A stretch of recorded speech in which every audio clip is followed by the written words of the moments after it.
Antisipasi dan penyelidikan masuknya narkoba ke Pulau Dewata terus dilakukan BNNP Bali terkait dengan narkotika cair yang disinyalir beredar di masyarakat. Tim pemberantasan BNNP Bali melakukan penyelidikan termasuk pengawasan terhadap vape store saat ini menjamur.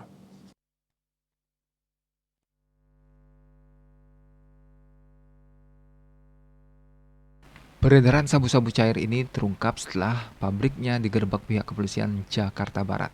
Ini merupakan modus baru sindikat barang terlarang untuk mencari pelanggan baru.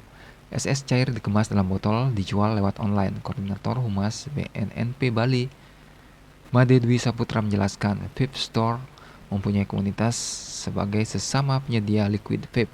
Komunitas ini dalam beberapa kali kesempatan sudah diajak BNNP untuk berkoordinasi menyosialisasikan tentang ancaman peredaran gelap narkotika.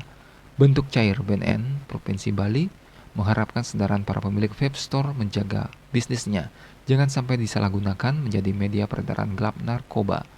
BNN selalu membuka diri apabila masyarakat mempunyai informasi ada vape store ataupun usaha lainnya yang mengedarkan narkotika cair tersebut dan akan ditindaklanjuti. Jika terbukti, maka akan dilakukan tindakan tegas terhadap para pelaku kejahatan peredaran gelap narkotika sebagai bentuk kehadiran negara dalam melindungi dan menyelamatkan masyarakat dari ancaman bahaya narkotika.